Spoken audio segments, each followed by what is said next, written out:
अपना उत्तराखंड आप देख रहे हैं, आपके साथ मैं हूं चांदनी धवन और बात करेंगे उत्तरकाशी से। बड़ी खबर मिल रही है जहां पर रेस्क्यू ऑपरेशन को लेकर हाई लेवल बैठक हो रही है और इस बैठक में शामिल होने के लिए आपको बताते चले रेस्क्यू साइट पर सीएम धामी पहुंचे हुए हैं। टनल में जाकर रेस्क्यू का जायजा लिया और देर में होगी हाई लेवल मीटिंग। तो आपको बताते चलिए ये अपडेट दे रहे हैं, रेस्क्यू ऑपरेशन को लेकर हाई लेवल मीटिंग हो रही है और बैठक में शामिल होने के लिए रेस्क्यू साइट पर सीएम धामी पहुंचे हुए हैं। बताया जा रहा है कि टनल में जाकर रेस्क्यू का जायजा लेंगे और फिर इस मीटिंग में ये तय किया जाएगा कि कैसे इस रेस्क्यू ऑपरेशन को आगे बढ़ाया जाए, क्योंकि लगातार मुश्किलें, लगातार चुनौतियां सामने आ रही हैं और क्योंकि देखा जा रहा है कि आज 14वां दिन है और युद्ध स्तर पर रेस्क्यू अभियान जारी है।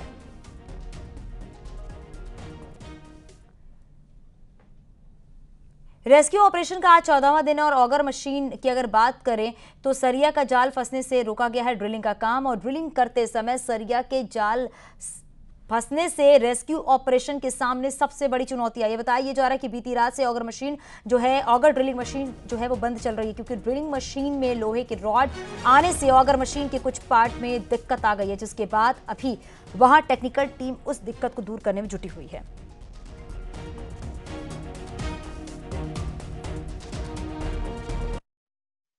Understand this geology very well.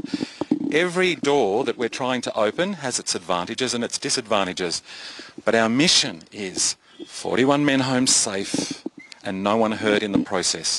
And I am so proud to be involved in a mission with a government who puts the well-being of their rescue workers and the well-being of their people so highly. And please let me go to the meeting because I have to help. Sir, Yeah. Sir, vertical is fine or the best option? There is there is no best option. There's options.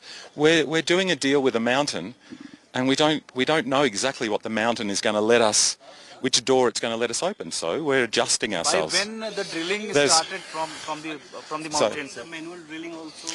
Could be. We're just exploring the options. There are multiple ways. It's not just one way. So that's why I'm saying to you, I'm sure, and it sounds really odd, everyone who's working here have such good intentions. Every agency, every person, every organisation is here with a very full heart, making sure that the men come home.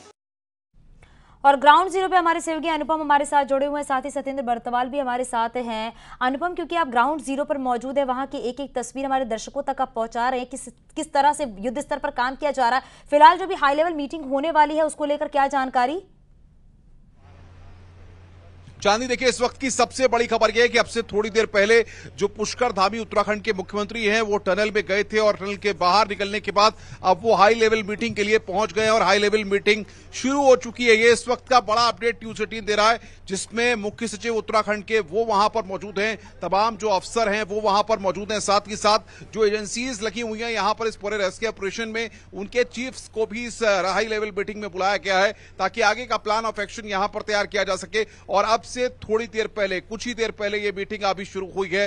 मुख्यमंत्री पुष्कर धामी की गाड़ी थी, उसमें मुख्यमंत्री पुष्कर धामी और मुख्य सचिव दोनों बैठे हुए थे और अंदर पहले मुख्यमंत्री और मुख्य सचिव दोनों गए, साथ में वित्त मंत्री प्रेमचंद अग्रवाल भी उनके साथ थे जो यहां पर पहले पहुंचे थे। और उसके बाद अब आगे की रणनीति पर काम हो रहा है, जो एजेंसीज लगी हैं उनके चीफ्स बुलाए गए हैं वो वहां पर पहुंच रही हैं। और सबसे बड़ी खबर, सबसे बड़ा अपडेट यहां पर न्यूज 18 दे रहा है कि ऑगर मशीन के सहारे, जिसके साथ लगातार पाइप को इंसर्ट करने का पूरा प्रोसेस चल रहा था, फिलहाल अब वो पूरा प्रोसेस रुका हुआ है, ऑगर मशीन को वापस लिया गया है। और ये माना जा रहा है, जो जानकारी सूत्रों के हवाले से हमें मिल रही है और साथ ही साथ प्रेमचंद अग्रवाल ने जो न्यूज 18 से बातचीत में एक्सक्लूसिव जानकारी दी है कि जो मशीन ऑगर थी उसको वापस लिया गया है, क्योंकि उसके ब्लेड और हुक टूट गए थे, उसका हिस्सा वहां पर फंस गया था, उन तक को इस हिस्से को काटना पड़ा है। ऐसे में अब हैदराबाद से 2 मशीनें मंगाई गई हैं जो अत्याधुनिक मशीनें हैं। अब वो यहां पर क्या वर्टिकल ड्रिलिंग के लिए काम में लाई जाएंगी या टनल के अंदर जिस तरीके से ऑगर मशीन काम कर रही थी उसी तरीके से इस्तेमाल की जाएगी, ये अभी कुछ देर बाद साफ होगा। लेकिन माना यह जा रहा है कि आज देर रात तक या कल सुबह तक वो मशीनें यहां पर पहुंचेंगी और उसके बाद काम शुरू होगा। लेकिन अब सारा फोकस सरकार की प्लानिंग पे है, रिजल्ट पे है कि आखिर किस तरीके से आपको प्लान ऑफ एक्शन तैयार करना है। और वो हाई लेवल मीटिंग शुरू हो चुकी है। अब देखना यह होगा कि इस हाई लेवल मीटिंग में क्या फैसले लिए जाते हैं और क्या प्लान ए एग्जीक्यूट नहीं हो पा रहा है तो प्लान बी और सी और और डी को एग्जीक्यूट करने के लिए कौन सा तरीका अपनाया जा रहा है? क्या और जो मशीनें आ रही हैं उनके प्रयोग से इस रेस्क्यू ऑपरेशन को जल्दी पूरा किया जा सकता है? चांदनी। बिल्कुल, और इसी पे लगातार सबकी निगाहें टिकी हुई हैं क्योंकि जो मशीन मंगाई जा रही है वो कल तक पहुंचेगी, फिर उसे इंस्टॉल किया जाएगा, तो कह सकते हैं एक दिन और ऐसे आगे बढ़ता हुआ नजर आएगा। सत्येंद्र भी हमारे साथ बने हुए। सत्येंद्र, अभी आपके पास क्या जानकारी, क्या अपडेट? बिल्कुल, जिस तरीके से अभी अनुपम ने बताया कि जो हाई लेवल मीटिंग है वो शुरू होने वाली है, यानी शुरू हो ही चुकी है, क्योंकि मुख्यमंत्री वहाँ पहुँच चुके हैं। तमाम जो एजेंसी यहाँ पे काम कर रही है उनके सभी डायरेक्टर वहाँ पहुँच चुके हैं, एमडी वहाँ पहुँच चुके हैं, साथ ही आर्मी और एनडीआरएफ और एसडीआरएफ के जो अधिकारी वो भी वहाँ पहुँच चुके हैं। चांदनी, अभी जो हमारे सूत्र हैं वो क्योंकि जो सूत्रों द्वारा जो अभी खबर आ रही है उसमें 3 जो ऑप्शन, अब क्योंकि जो सामने वाला प्लान है वो उस पर लगातार जो अड़चनें आ रही हैं उन अड़चनों को देखते हुए 3 प्लानों पर लगातार अभी डिस्कस सबसे पहले होने जा रहा है। वो उसमें सबसे पहले जो वर्टिकल प्लान है, दूसरा हॉरिजेंटल है, तीसरा आर्मी का है। यानी कि अब उम्मीद ये भी जताई जा रही है कि ये पूरा जो ऑपरेशन है ये मैनुअली चलेगा, इसे आर्मी को टेक ओवर किया जाएगा, आर्मी को दिया जाएगा। इसको लेकर भी जो अभी हाई लेवल मीटिंग है उसमें चर्चा हो सकती है।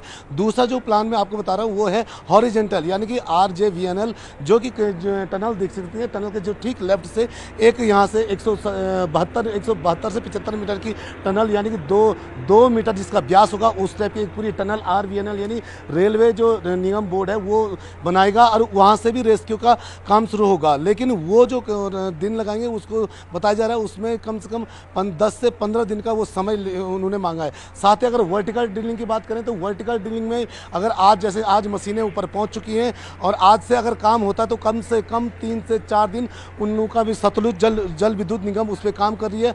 उनके जो अधिकारी है उनका ये कहना है कि अगर हम आज शाम से हम काम करते हैं तो 3 से 4 दिन हमें मिल पाएंगे, यानी 3 से 4 दिन के बाद ही वो टनल के अंदर रेस्क्यू के लिए वो पहुंच पाएंगे। साथ ही अभी भले ही जो ये पूरे प्लान है, इन प्लानों पे जो अंतिम मुहर जो अभी मीटिंग चल रही है, हाई लेवल की जो मीटिंग चल रही है, उस मीटिंग में ये निर्णय होगा कि आखिर में अब बिल्कुल सत्येंद्र, इसी बात का इंतजार किया जा रहा है। जो हाई लेवल मीटिंग शुरू हो चुकी है उसमें क्या बड़ी बातें सामने आती है और कैसे इस पूरे रेस्क्यू ऑपरेशन को आगे बढ़ाया जाएगा। सत्येंद्र, आप हमारे साथ बने रहिएगा। दीपांकर भट्ट भी हमारे सहयोगी हमारे साथ जुड़ गए हैं। दीपांकर, आप अभी कहां पर मौजूद है, जरा वहां की तस्वीरें दिखाइए, वहां के हालात, वहां की स्थिति बताइए। बिल्कुल, मैं इस वक्त मौजूद हूं जहां पर सिलक्यारा टनल का एग्जिट पॉइंट है। जिस वजह से ये पूरी टनल बनाई जा रही है वो ये NH जो यमुनोत्री जाना है, यमुनोत्री जाने के लिए जो 26 किलोमीटर का रास्ता है वो 4.5 किलोमीटर रह जाएगा। मैं एग्जिट पॉइंट पे हूं, सत्येंद्र एंट्री पॉइंट पे, मैं एग्जिट पॉइंट पे हूं और यहां से भी एक ऑप्शन तलाशा गया कि जहां पे टनल बाहर निकलती है यहां से भी क्या कोई कोशिश हो सकती है। तो 2400 मीटर उधर से काम हुआ है, 1700 मीटर यहां से अंदर काम हो चुका है जो पहले से बना हुआ है, लेकिन 500 मीटर अभी यहां से बनाया जाना है। यहां पर कोई इस पर बयान देने को तैयार नहीं है, लेकिन जो यहां पर मजदूरों से हमारी ऑफ द रिकॉर्ड बातचीत हुई है उनका कहना है कि अगर इस रास्ते से भी किसी इंसान को निकालने के लिए अगर रास्ता बनाया जाता है तो 1 महीने का वक्त यहां पर TSGC को लगेगा, और अगर इस पूरी टनल को बनाना है इधर से 500 मीटर तो कम से कम 6 महीने लगेंगे। तो अगर 41 मजदूरों को निकालने की कोशिश इस पॉइंट से भी होती है तो 1 महीने का वक्त यहां पर लग सकता है, क्योंकि यहां आपको पूरी जो रॉक है, जो अंदर का एरिया, उसे नए तरीके से काटना है और वहां आपको रास्ता बनाना है। तो ये इस रास्ते का कोई ऑप्शन अब गवर्नमेंट तलाशेगी, इसकी संभावनाएं बेहद कम है। जैसे सत्येंद्र बता रहे थे कि ऑप्शन ए जो बड़ा टफ चल रहा है सिलक्यारा का एंट्री पॉइंट, अब वर्टिकल के लिए हो सकता है कि गवर्नमेंट यहां पर विचार करे या फिर हॉरिजेंटली साइड से वहां पर दाखिल होने की कोशिश करे। तो कुल मिलाकर जो टनल के एंट्री और एग्जिट पॉइंट पर इस वक्त न्यूज 18 पहुंचा है, हम आपको ये दिखाने की कोशिश कर रहे हैं कि कितना कठिन है और कितना टफ है। जबकि कोशिश ये थी कि जो ऑल वेदर रोड ये आ रही है ये राड़ी से आ रही है, ऊपर मैं दिखाऊं ये जंगल है और ये 26 किलोमीटर की सड़क बेहद संकरी है। इसी को शॉर्ट करने के लिए, इसी रास्ते को बचाने के लिए, ताकि लोगों का समय भी बचे और ये दूरी भी कम हो, ये टनल बनाई जा रही है। लेकिन अब ये टनल इस वक्त पूरी दुनिया में एक बड़ा रेस्क्यू ऑपरेशन बनती जा रही है और चैलेंज गवर्नमेंट के लिए है, एजेंसीज के लिए है कि कैसे इस ऑपरेशन को सफल बनाया जाए। जी बिल्कुल दीपांकर, और इसीलिए सबकी निगाहें इस पूरे रेस्क्यू ऑपरेशन पर टिकी हुई है कि किस तरीके से ये पूरा रेस्क्यू ऑपरेशन खत्म होगा और कब ये सभी 41 मजदूर जो हैं वो इस टनल से बाहर आएंगे। आप सभी का बहुत शुक्रिया इस पूरी जानकारी के लिए।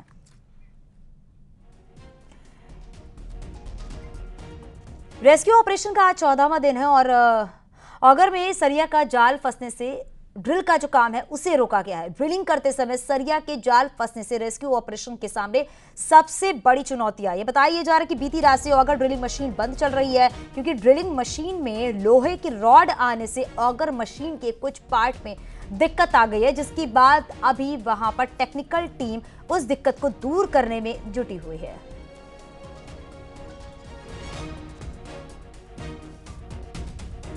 तो देखिए, मैनुअल पाइप के अंदर जाकर अब काम करने की पूरी तैयारी की जा रही है ताकि जल्द से जल्द इस काम को पूरा किया जाए। मलबा हटाने के बाद अब काम करेगी ऑगर मशीन। बताया जा रहा है कि 24 घंटे में किस तरीके से ऑगर मशीन की अगर बात की जाए तो जो ड्रिलिंग का काम चल रहा था उसमें भी देखा गया कई दिक्कतें सामने आई हैं और बताया ये जा रहा है कि लोहे की रॉड आने से ड्रिलिंग का काम जो है वो फिलहाल रोक दिया गया है और मैनुअल काम पर विचार किया जा रहा है। हालांकि एक हाई लेवल मीटिंग भी हो रही है। इस मीटिंग में ये पूरा तय किया जाएगा कि अब किस तरीके से इस पूरे रेस्क्यू ऑपरेशन को चलाया जाए जिससे कि जल्द से जल्द उन सभी मजदूरों को बाहर निकाला जाए।